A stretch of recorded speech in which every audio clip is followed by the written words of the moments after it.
Radio UNAM es un medio que promueve el diálogo, la diversidad y la libertad de expresión en un marco crítico y respetuoso. Los comentarios expresados a lo largo de su programación reflejan la opinión de quien los emite, mas no de la radiodifusora. La Facultad de Derecho de la UNAM y Radio UNAM presentan... Toda sociedad requiere para su funcionamiento regirse por valores, principios, normas e instituciones. A diario escuchamos, leemos y opinamos sobre temas relacionados con la legalidad. Pero, ¿verdaderamente conocemos nuestros derechos y obligaciones? Tu participación es indispensable. Acompáñanos. Derecho a debate. En la cultura de la legalidad participamos todos. Conduce Diego Guerrero. Hola, ¿qué tal? Muy buenas tardes, bienvenidas, bienvenidos a Derecho a Debate. En la cultura de la legalidad participamos todas y todos. Mi nombre es Diego Guerrero y como cada martes les agradecemos que nos sintonicen por el 96.1 FM. Estás en Radio UNAM, esto es Derecho a Debate. Y bueno, el día de hoy vamos a presentar una obra muy actual, una obra que nos lleva sobre todo a todos los dilemas que se han presentado frente a la pandemia. La pandemia nos ha llevado a entenderla desde una perspectiva de la salud. Sin embargo, hay otros contextos que se han ido modificando y que debemos de ir atendiendo y que se tienen que tratar. Y es precisamente, me estoy refiriendo a esta obra coordinada por un querido académico de la Facultad de Derecho, el doctor Pedro José Peñalosa, con la obra Lo que la pandemia nos dejó, 13 abordajes multidisciplinarios. Y bueno, como les mencionaba, va a estar él con nosotros. También vamos a tener al licenciado José Alfonso Aparicio, quien ya ha estado en muchas ocasiones con nosotros, responsable de la Oficina de Consultas y Estudios Especiales de la Gerencia de Relaciones Laborales en la Comisión Federal de Electricidad, y Nubia Vianey Cortés y Yenisei López Cisneros, quienes también ya han estado aquí con nosotros en el programa y que son egresadas de la facultad. Bienvenidas, bienvenidos, querido doctor José Peñalosa. Empiezo con usted, ¿cómo está? Muy bien, Diego, muchas gracias por la invitación y por la compañía. 3 de mis alumnos, todos talentosos, dos alumnas talentosas, y no se diga Alfonso, también muy talentoso, alumno mío.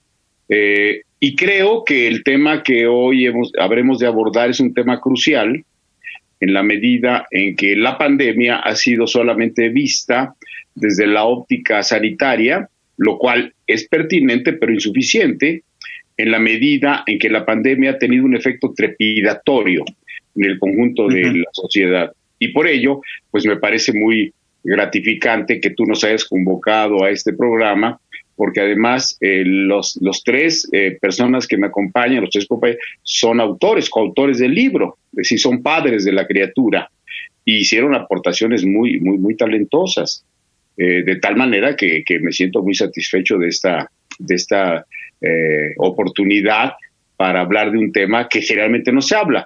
Pocas cosas hay en el mercado editorial que aborden la pandemia como lo hacemos en el libro.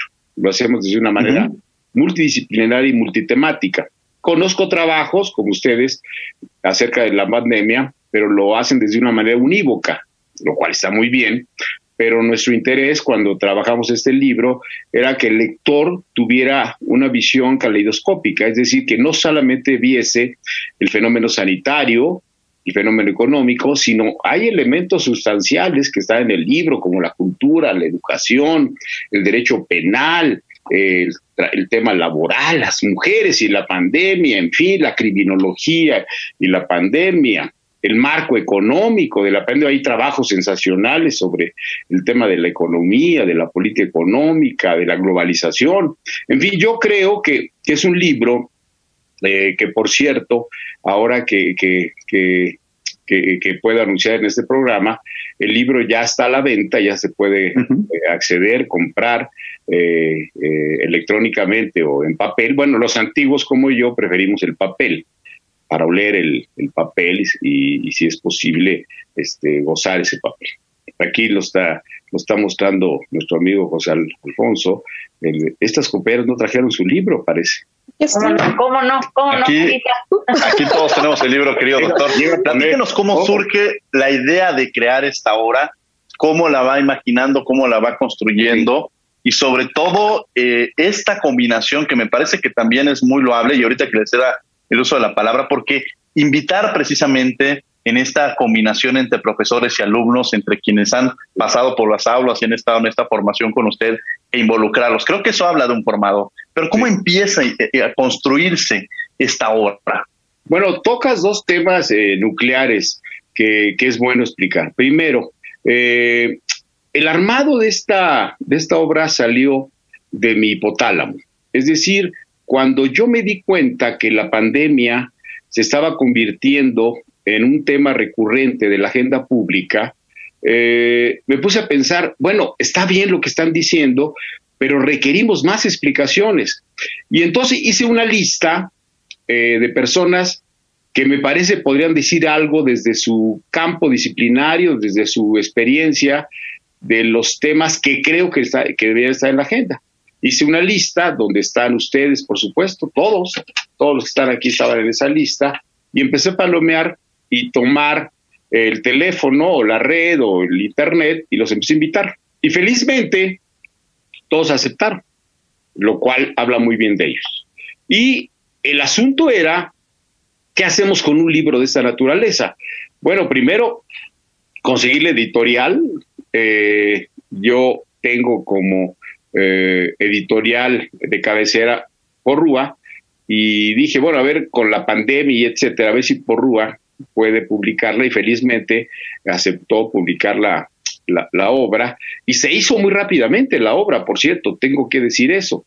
La obra salió en máximo 4 meses.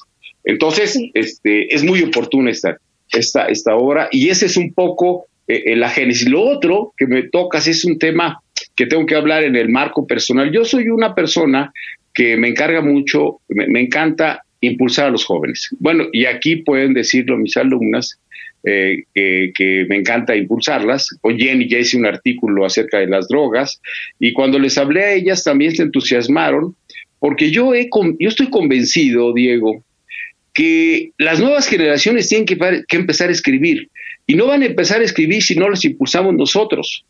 No voy a hablar de nadie, pero hay la perniciosa costumbre de que los viejos en todos los sentidos, creen que tienen el monopolio de la verdad y solamente de ellos pueden hablar de los temas.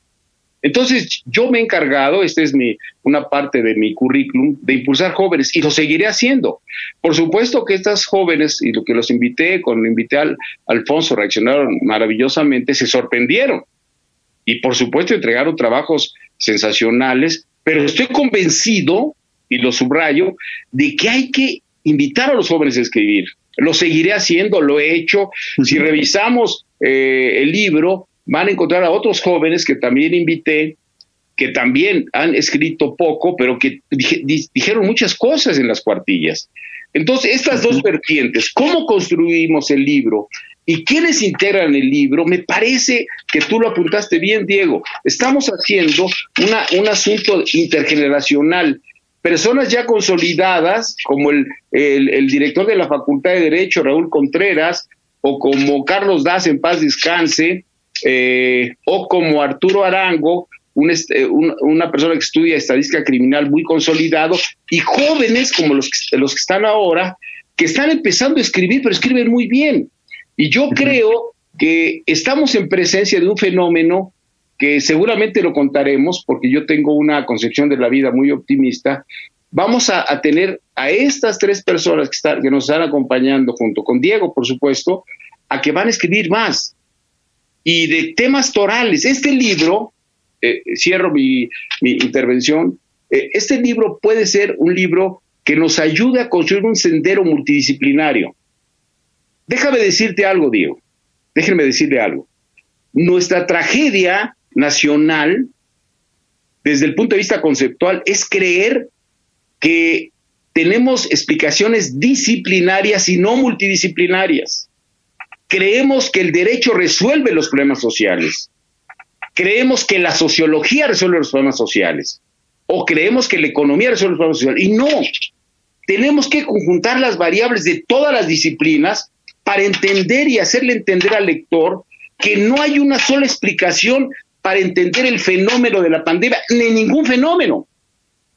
Y creo que esa es la piedra del toque para que el país pueda avanzar en otra dirección. Si observamos lo que está pasando en el país y en el mundo, Nos damos cuenta de ello. Millones de personas están angustiadas de su vida. ¿Qué hacer con su vida? No solo el campo sanitario, ¿qué hacer con su vida en el campo escolar? ¿Qué harán sus hijos, ellos mismos? ¿Qué harán con la vivienda? ¿Qué harán con que no poder pagar la renta de su casa? ¿Qué harán con el campo ecológico? Que me parece que es el telón de fondo. Y quiero decir algo que planteamos en el artículo que escribimos ahí y que lo digo en la presentación y la contraportada. Y espero que nadie se suicide. Pero la pandemia que tenemos hoy es un ciclo de una pandemia. Este coronavirus es solo un coronavirus. ¿Cuál es la génesis de este problema? Pues que hemos destruido el planeta y lo estamos destruyendo. Y mientras sigamos destruyendo el planeta no tenemos ninguna posibilidad de enfrentarlo. Por eso decía, hoy vamos a volver a la normalidad, pongo comillas, pero vendrá otra anormalidad si seguimos destruyendo el planeta. Esa es la explicación. No es simplemente un asunto simplista de que vino un coronavirus de China y nos contaminamos. No. Veamos a nuestro alrededor. ¿Qué está pasando en el planeta Tierra? ¿Qué estamos haciendo de él? Con la flora, la fauna, los ríos, los mares, y vamos a encontrar explicaciones. Bueno, no abuso más porque parece que estoy en clase y no quiero que me corran de la clase prematuramente. Por favor. De ninguna manera. En primer lugar, desde luego, al doctor Pedro Peñalosa, esta parte, él viene de una generación muy revolucionaria, una generación que ha venido construyendo y que no podríamos dejar al lado. No podríamos entender el México de hoy, el sistema democrático incluso en el que nos encontramos, si no fuera por esta generación que vino permeando y que vino construyendo. Entonces creo que esa parte es importante, y en esta construcción de juventudes es esta posibilidad de entender el personaje que es el doctor Pedro Peñalosa, de impulsar a sus estudiantes. Y otra parte que a mí me parece importante es mencionar que Derecho a Debate, que este año cumple 5 años, y gracias al apoyo de quienes nos escuchan y de Radio UNAM 96.1 FM, en su momento con la CNDH y ahorita con la Facultad de Derecho, va construyéndose con la participación de los estudiantes. Y me da enorme gusto, de pronto estos 5 años los vamos a festejar con esos estudiantes de hace 5 años que venían como conductores invitados, y más bien ustedes estarían inaugurando de esta mecánica, porque esos conductores invitados que teníamos hace 5 años ahora son los grandes constructores en diversos espacios como los que están aquí presentes, y que ahora ellos son los invitados del programa, y traeremos a conductores jóvenes en esta construcción generacional que se va generando, con la responsabilidad que tendrán ellos de apoyar, como si en su momento se les abrieron los espacios de escribir un libro o de participar en un programa de radio. Ellos llevan una carga muy importante, y es que en un futuro tanto Nubia como el propio José Alfonso Aparicio, como Yesenia, van a tener que abrir estos espacios pues para los jóvenes. Yenisei, ya está cambiando el nombre, pero bueno, entrando a esta dinámica, me gustaría empezar con Nubia, precisamente con Yenisei, que me platiquen, primero empezaría quizá con Nubia, cómo se va construyendo este artículo que ustedes tienen, que antes de mencionarlo me gustaría, si me lo permite el doctor, mencionar quiénes están como autores del libro. Está el doctor Arturo Arango, como ya lo mencionó, José Alfonso Aparicio, el director Raúl Contreras Bustamante, Nubia y Yenisei, Nubia Vianey Cortés y Yenisei López, Carlos Juan Manuel Daza Gómez, un querido maestro que en paz descanse, muy, muy querido, que fue Fernando Falcón. Diego, que fue su último artículo que escribió, me confirma su hijo. Mira, qué fuerte, y deja este legado tan importante, y justo con estudiantes. Tendría, creo que esta doble fortaleza. Sí. Fernando Falconi, Silvia Janet Rodríguez, Álvaro Carrera y Carlota Fernández, Marco Jiménez, Ana María Valle, María Elena Lavín, Víctor Paya, Giovanni Rivera, el doctor Pedro Peñalosa con Emiliano Peñalosa. Usted me tiene que contar esa experiencia, qué maravilloso. Yo creo que es el sueño de todo académico. O sea, yo cada que veo esa parte mi gran proyecto va a ser el día consolidado cuando vea que escribo un artículo con mi hijo, porque ahí se construye esta dicotomía de construcción que además es extraordinario. Este es mi 4º artículo con él. Bueno, qué maravilla. Ahí sí, me encanta. Esa parte para mí es extraordinaria, porque esa es la construcción que se va haciendo precisamente, esa es la formación. Uno dice que en la vida tiene que tener hijos, no, hay que construir hijos, hay que formar hijos y hay que llevarlos incluso, y eso habla de la posibilidad de involucrarlos en los temas. Y Seika Sandoval y José Jesús Rodríguez Vargas, estos y su servidor, que también tuve el enorme gusto que invitara al doctor Pedro Peñalosa a escribir en este libro. Platícame, Nubia, en qué consiste este artículo. Vamos a darles una probadita a quienes nos están escuchando para que tengan este interés de acudir a Porrúa, repito, de comprar el libro y sobre todo lo más importante, leer. Nubia, platícanos de este artículo que hicieron. Pues primero que nada quiero agradecer la invitación de estar aquí de una manera diferente, ¿no? Ya había podido acompañarlos como conductora invitada y hablamos ahí también un poquito de temas de mujeres y justo fue un tema más pegado a lo laboral y demás. Y digo, es regresar a estos espacios y poder compartir pues los micrófonos con personas como ustedes. La verdad es que son de esas experiencias que uno va añorando en el corazón y que le van haciendo crecer a uno en la vida, ¿no? La verdad es que cuando el doctor nos hace la invitación, pues, bueno, yo me emocioné desde el inicio, ¿no? O sea, siempre me ha gustado escribir y es uno de los grandes gustos que comparto con Jenny, ¿no? Hemos tenido la oportunidad de trabajar juntas en algunas otras ocasiones y todo esto de la investigación, del desarrollar temas incluso, ¿no? De como dice el doctor, de meterle diente y de entrar ahí, empezar a sacar nuestras propias teorías, sacar como nuestras propias ideas, siempre nos ha gustado mucho. Y el hablar del tema de mujeres en la pandemia, pues resultaba más relevante porque, no sé, espero que ustedes lo hayan podido notar y si no, con este artículo lo van a poder notar. En este año ya pandémico y en ese entonces, los meses que llevábamos de pandemia, sucedió algo muy importante. Empezamos a darnos más cuenta de lo que pasaba en torno a las temáticas de las mujeres en general, ¿no? El tema de la violencia, el tema del acceso a ciertos derechos o el no acceso a ciertos derechos, el tema de cómo se incrementaban estas cargas, ¿no? De derechos de cuidado y demás que Jenny abordó de manera fenomenal en el artículo, y empezamos a hacer esta construcción justo con esto, ¿no? Como de, a ver, pues, ¿de qué podemos hablar que no sea lo mismo de lo que ya se habla? Porque se habla mucho de violencia y se habla mucho de la violencia de género y todas estas cuestiones, pero ¿qué íbamos o qué teníamos que aportar nosotras para que fuera este distintivo, ¿no? Y nos tomamos o seguimos la línea. Sin embargo, pudimos abordar un poco el tema de mujeres con discapacidad, que hay muy poca información y nos costó un poco, digo, ya ahorita Jenny les contará un poquito más también, pero nos costó nuestro rato meterle mano y sacar información, de mujeres en las cárceles también, que no son situaciones o que temáticas que no siempre son abordadas, no de la mejor manera o de la manera más somera posible, y son en realidad temáticas que deberíamos meterle un poco más de mano todas y todos si nos gusta pues esta chamba académica, ¿no? Definitivamente coincido con el punto del doctor cuando nos comenta que es un grave error pensar que los fenómenos o las problemáticas tienen una sola dimensión.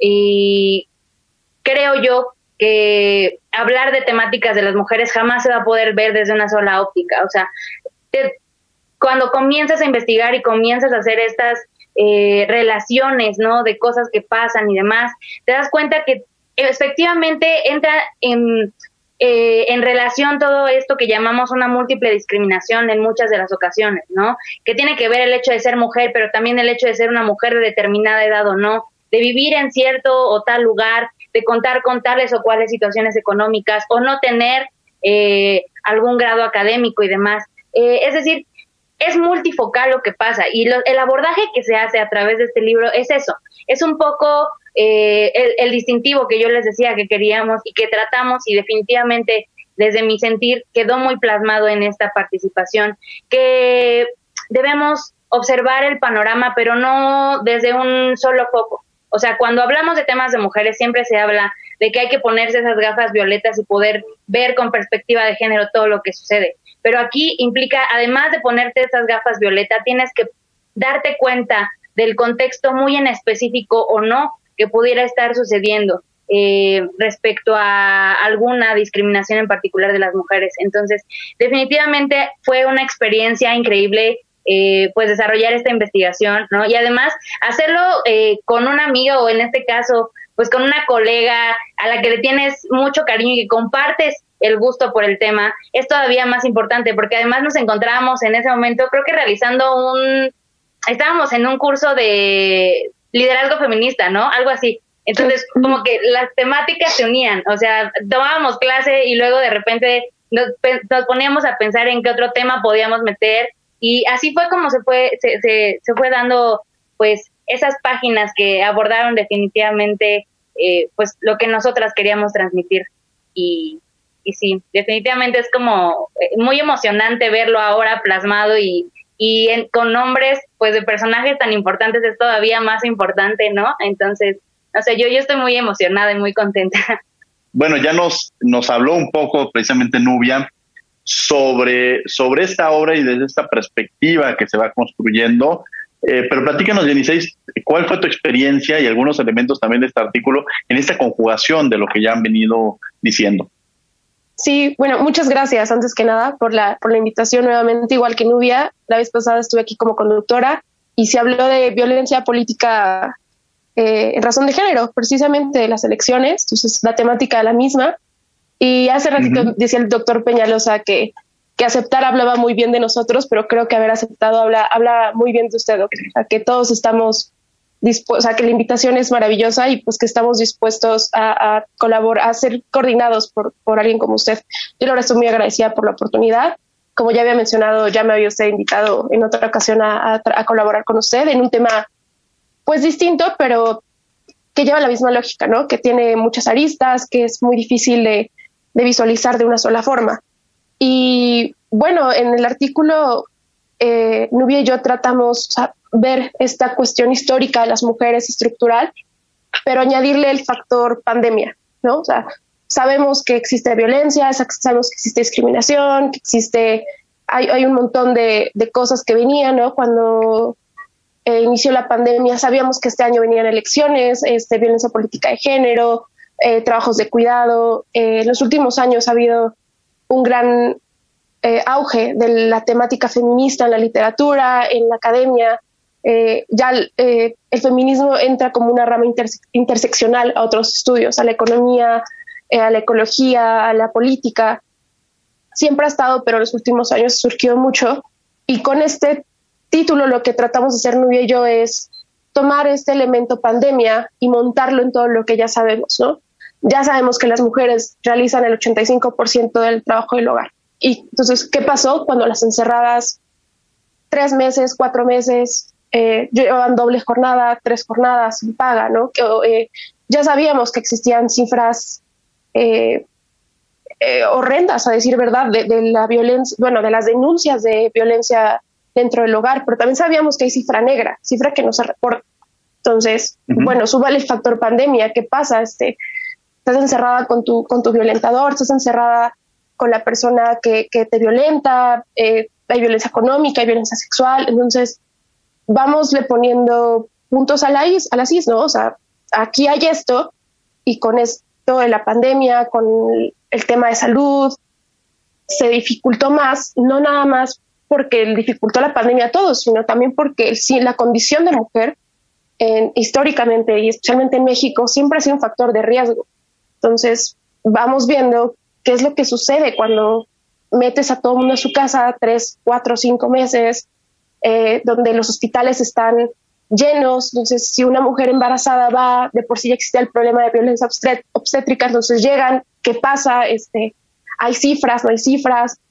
¿Dónde están los focos de los organismos internacionales? ¿Dónde están los focos de los programas de gobierno? ¿Dónde están los focos de las denuncias? ¿Dónde están? O sea, hay un montón de cosas que la pandemia no solamente llegó a exacerbar, sino que hizo a un lado problemas de mujeres para enfocarse en la pandemia. Entonces, de esta forma es muy puntual lo que tratamos de hacer Nubia y yo, de decir, bueno, para facilitarnos esto hay que ver las dos problemáticas más fuertes, ¿no? Y Nubia escribió acerca de la violencia en los hogares, la violencia de mujeres, que obviamente violencia política de género, se venían elecciones, ¿no? Todo este tipo de problemáticas. Y yo lo abordé de trabajos de cuidado, las mujeres que están en la casa, que hacen doble jornada, que trabajan 8 horas y luego dedican 8 horas al hogar y luego, o sea, y tratamos de abordar esas dos perspectivas porque creemos que son las que más se vieron violentadas por la llegada de la pandemia. Entonces, ahí le entramos a datos duros, damos cifras, le entramos a la teoría, ¿no? Especialmente trabajos de cuidado, es hablar de economía feminista, es hablar de ecomarxismo, es hablar de temáticas que son un poco más teóricas, pero al final llegar y decir, bueno, ser mujer es una variable y añadir la cuestión de pandemia es otra, y es una que nunca habíamos tenido en los tiempos modernos de cómo medir a este grado ser mujer y vivir en una pandemia en este jale. Entonces ahí proponemos cosas, Nubia y yo al final, posibles soluciones a problemas reales, a problemas fuertes. Pues esperamos que lo lean, y obviamente estos temas dan para libros, o sea, no son exhaustivos ni son todo, no tenemos todas las respuestas. Nubia y yo son aspiraciones de jóvenes idealistas que todavía creen que el mundo se puede cambiar, que tratamos de cambiarlo. Entonces ahí se queda en proposiciones que vamos a tratar de llevar a cabo y seguir leyendo, seguir escribiendo para poder seguir cambiando. Y a ver, en esta parte que mencionas de estos jóvenes, Yenisei, de estos jóvenes idealistas, pues bueno, son esta construcción revolucionaria que se requiere y que nunca que cuestionen, que critiquen, que escriban, me parece que es de gran importancia. Y esta figura de los problemas lo que la pandemia nos dejó, pues efectivamente el tema de violencia laboral, el tema de la violencia contra las mujeres no es algo que haya surgido con la pandemia, o el tema incluso del apoyo a la cultura, o otro de los temas que se abordan en el libro, no quiere decir que sean nuevos, sin embargo sí se potencializaron e incluso se llegaron a visibilizar desde otra perspectiva, porque al final efectivamente quienes fueron los más afectados quienes han sido los más afectados frente a la pandemia son aquellos grupos que se encuentran en situación de vulnerabilidad, cosa distinta que no son grupos vulnerables, sino es el contexto el que lo está poniendo en esta situación de vulnerabilidad. Y bueno, me da enorme gusto, precisamente alguien que él no lo podemos ver, ya es un gran académico, alguien que ya estaba escribiendo, que se ha visto involucrado en muchos temas, a quien yo le reconozco su compromiso laboral y profesional, me refiero a José Alfonso Aparicio. Poncho, qué gusto tenerte el día de hoy aquí en Derecho a Debate. La primera vez que vino fue como estudiante y hoy tenerlo también como invitado es un enorme gusto. Poncho, platícanos de esto que además tú has venido trabajando desde hace mucho tiempo, precisamente el derecho del trabajo en pandemia. ¿Qué es lo que además seguramente encontraremos cosas, incluso una nueva ley que has estado construyendo? Platícanos de este artículo, mi querido Alfonso. Claro que sí.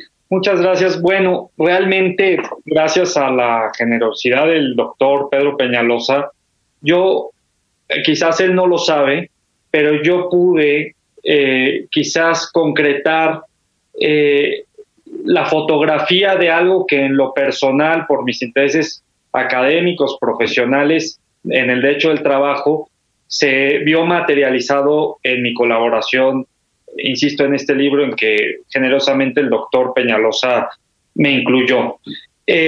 Realmente yo, desde que inició la pandemia, junto con muchos laboralistas, nos dimos cuenta que había cada tema que ocurría, cada día que pasaba, a nivel nacional como internacional, surgía un debate, una polémica sobre la interpretación de las normas del trabajo frente a esta crisis sanitaria. Y esto hizo que surgieran debates desde la interpretación de si se trataba de una emergencia o una contingencia sanitaria, hasta el caso de los famosos capitales golondrinos, estos que llegan a invertir a un país nada más con regulaciones muy malas en materia laboral, contratar barato, para decirlo pronto, y que se trasladan a otros países cuando ya no les convenían los impuestos o las prerrogativas que les imponía el Estado en materia fiscal. Pero ahora con la pandemia, pues esos capitales golondrinos no han podido migrar tampoco. Entonces es una pandemia hasta incluso a los aprovechados del derecho laboral.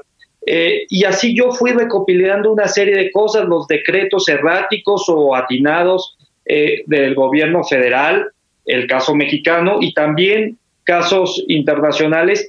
Y cuando el doctor Peñalosa me invitó, pues pude en realidad de algunos artículos, ideas que yo ya tenía, sacar una conclusión específica para este artículo que podrán localizar en el libro.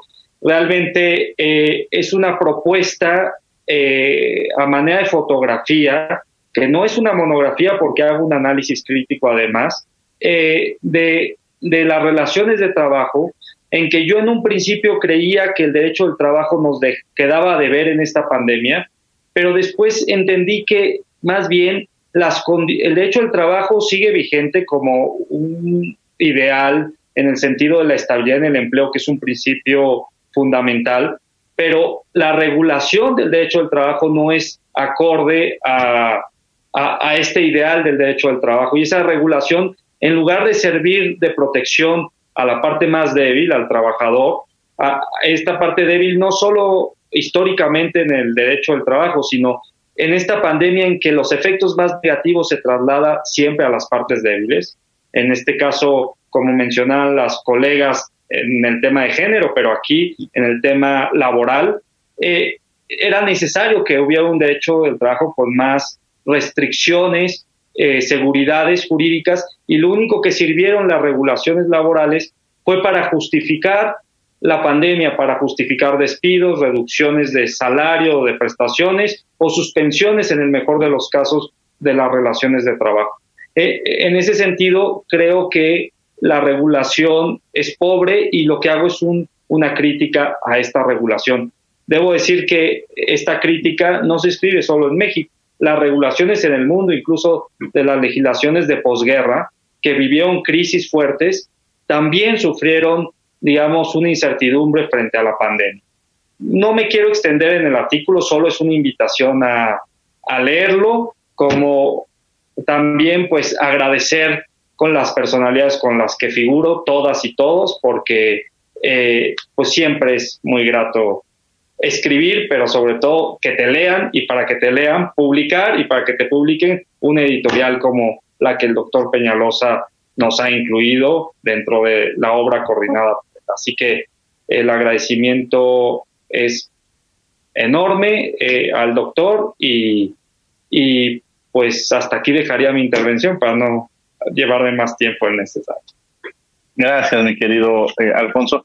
Doctor, ahora sí entrando a la carnita del libro, en esta parte ya nos platicó un poco de cómo se fue construyendo esta obra, ya nos platicaron también tanto Alfonso como las propias Nubia y Yenisei sobre esos artículos. Platícanos, doctor Pedro Peñalosa, sobre este artículo, que además yo le hacía esta reflexión: la pandemia en los circuitos del capitalismo financiero. ¿Esperamos sentados al futuro con este cuestionamiento que usted hace, y sobre todo escribiéndolo con alguien que sin lugar a dudas debe ser un extraordinario coautor, que es con Emiliano Peñalosa? Platícanos de este artículo, doctor Pedro Peñalosa. Bueno, voy a ser breve, extrañamente, porque quiero que compre el libro. Pero mis compañeras y mi compañero, tú mismo, han hecho artículos que por su modestia no lo dicen, pero artículos muy interesantes, que cada uno de ellos debería de ser motivo de debate y de análisis. Creo que vamos a tener tiempo. Ha habido ya a estas alturas de una gran cantidad de solicitudes para presentar el libro en distintos ámbitos, y creo que van a ser temas muy debatibles. El libro que escribo con Emiliano, que insisto, es el cuarto artículo que hago con él, felizmente, y aprendo mucho. Es un joven muy formado, no sé por quién, muy estudioso, muy analítico, no sé por qué, y él es economista y filósofo, está ambas carreras en la UNAM, está terminando filosofía, terminó economía, y el artículo nuestro pretende ubicar, como su título lo dice, a la pandemia fuera de las visiones regionales y locales. ¿Qué hacemos con una economía capitalista que tiene una contradicción? La contradicción es que vivimos en crisis, pero la minoría capitalista no está en crisis. Los datos que tenemos, y que son públicos además, nos indican que las farmacéuticas, por ejemplo, triplicaron sus ganancias en la época de la pandemia. Parecería normal. Pero Oxfam nos da un dato demoledor que nos dice que en el mundo las ganancias del 1%, es decir, de ese 1% que se ha discutido en distintos ámbitos y que en mi clase lo abordamos, ese 1% que concentra la mayoría de la riqueza cuadriplicó sus ganancias. Y uno se preguntará ¿por qué? ¿Cómo es posible si estamos en crisis? ¿Por qué esa minoría triplicó o cuadriplicó sus ganancias? Por una sencilla razón. Porque lo que hicieron los capitalistas fue recurrir al viejo expediente que ya estudió Marx en el siglo XIX, que es deshacerse de la fuerza de trabajo cuando hay una crisis cíclica. Y así pasó.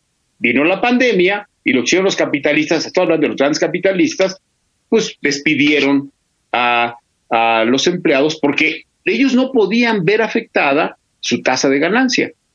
En consecuencia, ellos siguen explotando a los trabajadores que se quedan con ellos, siguen vendiendo mercancías en la competencia misma y no pierden nada, porque desplazaron esa fuerza de trabajo que le afectaba a su tasa de explotación.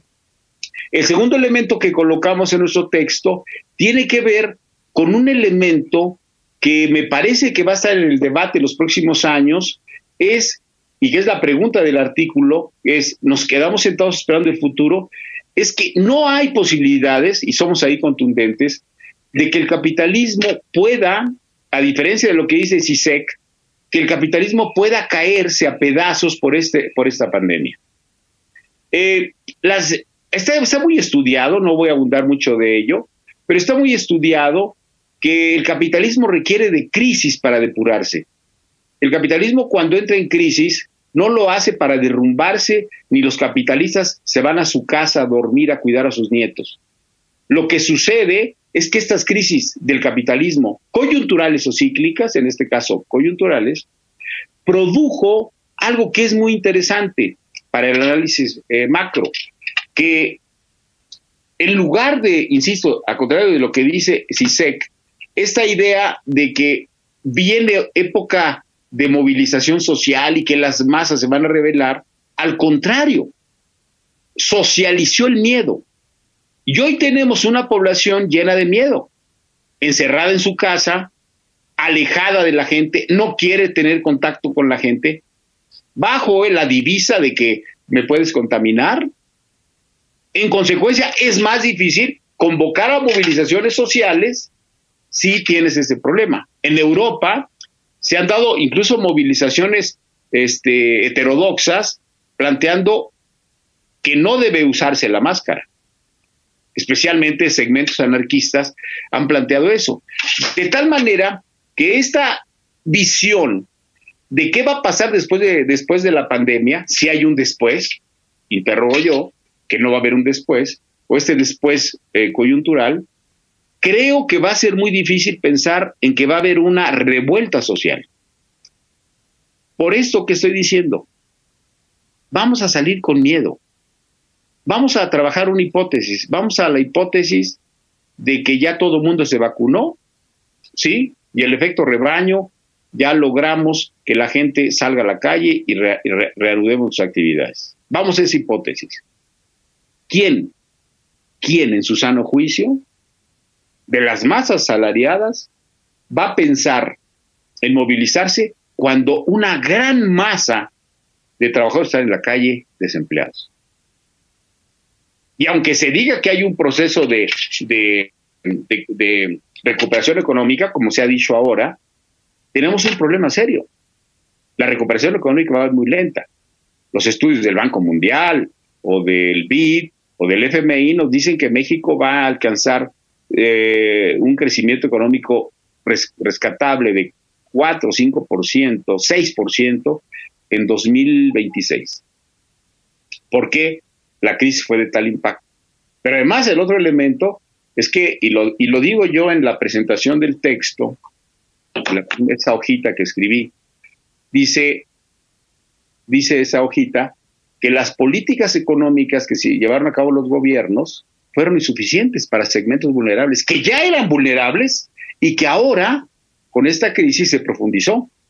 no hubo apoyo, al menos en México, a las pequeñas y medianas empresas, que son las que, recuerden, y lo sabe Alfonso Aparicio, sabe que son las que aportan la mayor cantidad de la PEA. Las pequeñas y medianas empresas, más que las grandes empresas, la mayoría proviene de esas empresas, la fuerza de trabajo, de la PEA. Entonces, yo creo, para sintetizar, que en este artículo planteamos alternativas muy duras, muy realistas. Ahora que lo vean, si alguien ya lo vio, quizá no pudo dormir.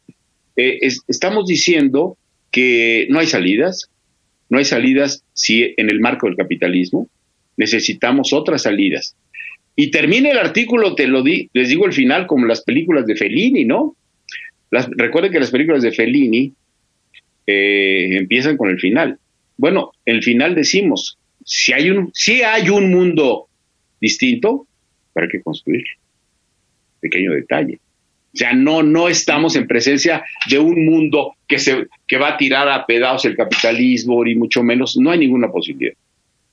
Quizá alguien tenga otros elementos para decir que van a salir las masas asalariadas a movilizarse y va a haber grandes emplazamientos de huelga, etcétera.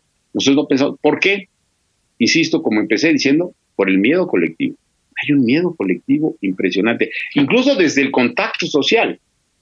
El sábado que nos vimos a entregarle el libro un sábado de estos que nos vimos para entregarle el libro a Jenny, no se quiso quitarla. Les pedí una foto y no se quiso quitar la máscara y me dijo algo, es que yo he estado saliendo. Así me dijiste, ¿no? Yo he estado saliendo, o sea, yo he estado en la jungla y no vaya a ser que lo infecte. ¿Me explico? Quizá, bueno, por mi edad y todo esto, ¿no? Que somos más vulnerables. Pero es parte de esta responsabilidad, claro, ¿no? Que se va, claro, ¿no? se va construyendo esa idea y entonces la gente dice, no, yo ya no soy tan irresponsable de contactarme si no tengo protección. Que por cierto, esta oleada que viene, pues va a ser durísima. ¿Cuándo debemos salir? ¿Cuándo estamos en condiciones de salir? No solo en México, sino en el mundo. Ya vimos que en Chile avanzó muchísimo la vacunación, salieron y se cayó, y se llenaron los hospitales, ¿no? China, ya vieron lo que hizo con los Juegos Olímpicos, ¿no? Que no va a haber acceso a extranjeros para el temor que hay en serio de la pandemia, ¿no? Entonces, la constelación de problemas que tenemos me parece que son tales que merecen un libro como este, y espero, esa es mi convicción, que este libro sea la serie de otros libros más que tenemos que hacer. Digamos, otro libro que alguien me decía debería llamarse Lo que la pandemia nos quitó, ¿no? Nos destrozó. Es decir, esta nos dejó, pero ¿qué nos quitó en el futuro? Eso lo vamos a ver. Eso lo vamos a ver. Bueno, y Diego, comenta tu artículo, por favor. Hombre, pues muchas gracias. Tú eres el que dirige este programa, pero eres coautor del libro. Bueno, la verdad es que yo primero te lo agradecerle. Yo voy a ser muy acotado ya.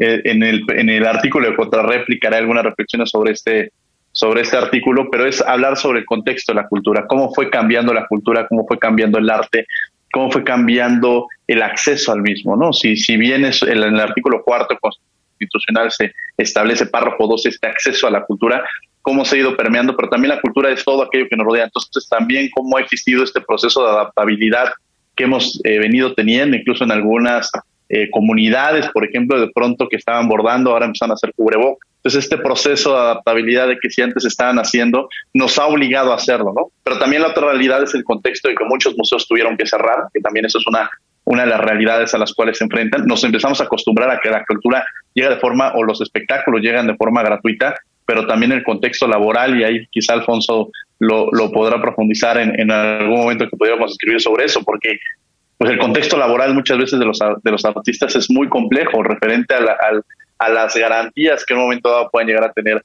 Hay una frase que dice, los artistas no viven de los aplausos, y eso es una realidad.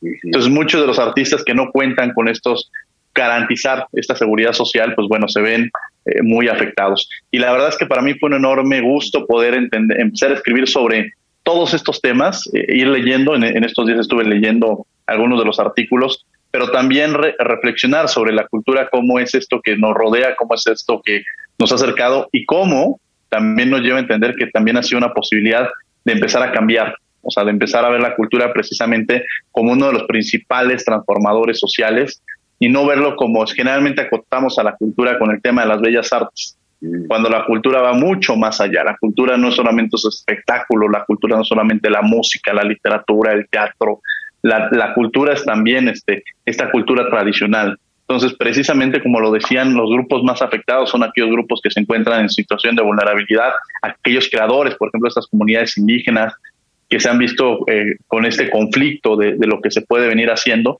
Y ya lo decían incluso tanto Nubia como Yenisei en esta situación, que a veces son mujeres que son en situación de vulnerabilidad por ser mujeres, pero también por ser indígenas y por todo lo que conlleva. A mí este artículo me lleva a que tendrán que, este libro generalmente estamos acostumbrados, como lo decía al inicio del programa, estamos acostumbrados a ver el problema de la pandemia desde una perspectiva de salud, como ya lo decía el doctor Pedro Peñalosa. Pero alrededor de esta crisis sanitaria, creo que tenemos que empezar a reflexionar y tendríamos que empezar a visibilizar, y ese es el trabajo, las crisis que rodean esta crisis sanitaria. La crisis de los grupos en situación de la crisis económica, la crisis laboral, la crisis cultural, y ese es uno de los temas que tendríamos que profundizar. Y para mí creo que esta obra fue muy acertado que el doctor Pedro Peñalosa abriera desde las ciencias sociales, porque al parecer de pronto el área de la salud ha sido la que se ha adueñado del tema, pero también, y que es normal, y tampoco es que se critique por todo el contexto, pero no podemos dejar de lado ver el tema de la pandemia desde una perspectiva de las ciencias sociales y cómo desde diversos aspectos o desde diversas ópticas tendríamos que profundizar. Y creo que ese es un trabajo muy acertado. Yo quiero agradecer, así como lo han hecho mis compañeras y compañeros en esta reflexión, agradecerle al doctor Pedro Peñalosa que me haya invitado. Ha sido un honor participar en esta obra, la cual recibo con mucho gusto, la leo con mucho gusto, y que la verdad me encanta esta contribución que hace el doctor Pedro Peñalosa. Y lo más importante, yo lo único que les puedo decir a quienes nos están escuchando es, cómprenla, pero no solamente la compren, lo más importante es que la lean. Entonces, hacer esta invitación. Y yo, pues, nos quedan un par de minutos. Me gustaría, acotadamente, no quería abusar, ya profundizaré en algunos otros programas sobre este tema, pero Nubia Peña, me gustaría que nos dijeras por qué leer lo que la pandemia nos dejó, y algún punto con lo que quieras tú también cerrar para poder hacer todas las demás participaciones. Pues nuevamente muchas gracias, ¿no?, por estar aquí en este programa. Gracias, doctor Peñalosa, por invitarnos a participar en esta obra colectiva. ¿Por qué leer lo que la pandemia los dejó? Bueno, para empezar es decir, ¿por qué no? O sea, toda persona que quiera cambiar el mundo y que quiera cambiar las cosas el día de hoy, tiene que saber qué es lo que está pasando y qué es lo que estamos viviendo, y además pensar que esta obra va a quedar para la posteridad. O sea, en 5 años, en 3 años, incluso en 1 año, quien la lea se va a dar cuenta que estábamos en un contexto que valdría la pena revisar, ¿no? Entonces, hacerles la invitación a que lo lean, y que en el tema específicamente de nuestro artículo, que se avienten a leer de género. Leer de género normalmente a veces es un poco, o puede generar cierta fricción. Entonces, que no le tengan miedo, y que así como se metan a leer de género, también se metan a leer de la cultura, a leer del derecho laboral, a leer del derecho financiero. Entonces, invitarles a que conozcan esta obra y que la aprovechen definitivamente. Muchísimas gracias. Muchas gracias, mi querida Nubia. Yenisei López, platícanos por qué invita a quienes nos están escuchando a comprar lo que la pandemia nos dejó, y desde luego a leer. No, pues muchas gracias por la invitación. Antes que nada, al doctor Peñalosa igual por la invitación a escribir. Creo que es un texto actual, pero como dice Nubia, es una fotografía del momento que escribimos todos. De eso ya tendrá un par de meses, se publicó muy rápido, pero de que terminamos de escribir el día de hoy, el mundo ha cambiado nuevamente, ¿no? Y hay nuevas problemáticas, y hay nuevos retos, y hay nuevas cosas que enfrentar, nuevos datos, nuevas cifras, y todo esto es como una bola de nieve, ¿no?, que se va añadiendo, y pues esperemos esto pueda dar una perspectiva de cómo nosotros visualizamos en su momento la pandemia, qué es lo que podíamos aportar, y a lo mejor, como dijimos, las soluciones que dimos en su momento a lo mejor ya no se aplican, a lo mejor sí, a lo mejor y no, pero ir añadiendo al tema de la pandemia, porque está aquí para quedarse otro rato, ¿no? Y como dice el doctor Peñalosa, no es un ciclo, es el primero de un ciclo, entonces yo lo dejaría ahí, que no solamente es relevante para la vida cotidiana, sino para la academia en un futuro, la variable pandemia va a quedarse, entonces eso sería importante. Muchas gracias, Yenice. La misma José Alfonso Aparicio invita a quienes nos escuchan a adquirir lo que la pandemia nos dejó y alguna incitación, provocación, me atrevería a decir, para poder para adquirir esta extraordinaria obra. Muchas gracias. Pues yo creería, desde mi opinión, que es de las poquísimas obras que hablan del fenómeno de la pandemia a un año de la pandemia. Un poquito más, un poquito menos, depende cómo se ha ido creciendo.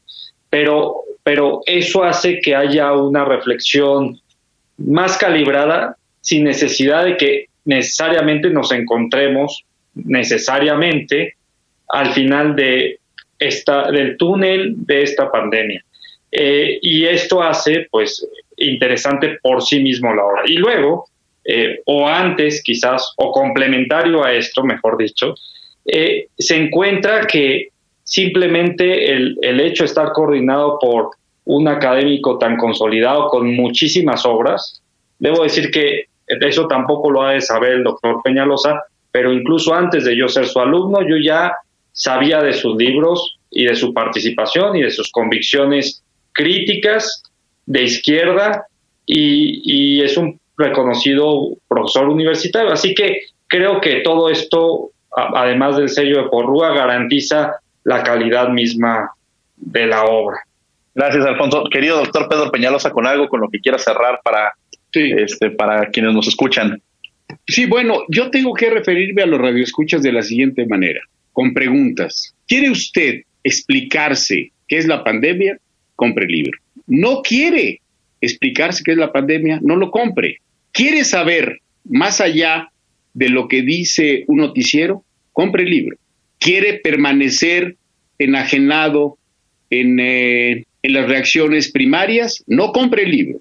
¿Quiere ser una persona que pueda interpretar, analizar y ser pensante en lo que pasa en la pandemia? Compre el libro. Ese es mi mensaje. Pues muchas gracias, yo le agradezco infinitamente. Doctor Pedro Peñalosa, muchas gracias por invitarnos a formar parte de esta obra. Gracias por formar parte de este programa y por esta construcción generacional que ha venido realizando, que también forma parte de su formación académica, de vida y profesional. Muchas gracias, doctor Pedro Peñalosa. Muchas gracias, Diego. Agradezco desde luego mucho también a Nubia Peña. Nubia, muchas gracias por haber estado con nosotros. Muchas gracias.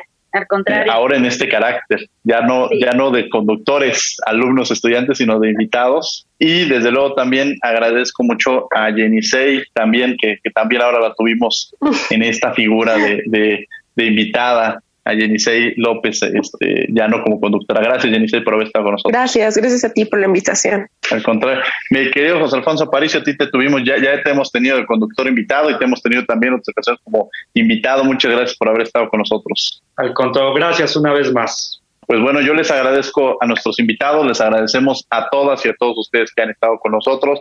Sigan con la programación de Radio UNAM, están en 96.1 FM. Los invitamos todos los martes a que lean la columna con el título de este programa, Derecho a Debate, que se publica en el periódico Contrarréplica. Y los miércoles nos vemos en el canal 22, el canal cultural de México, a las 7:30 de la mañana y a las 5 de la tarde en Cultura al Derecho.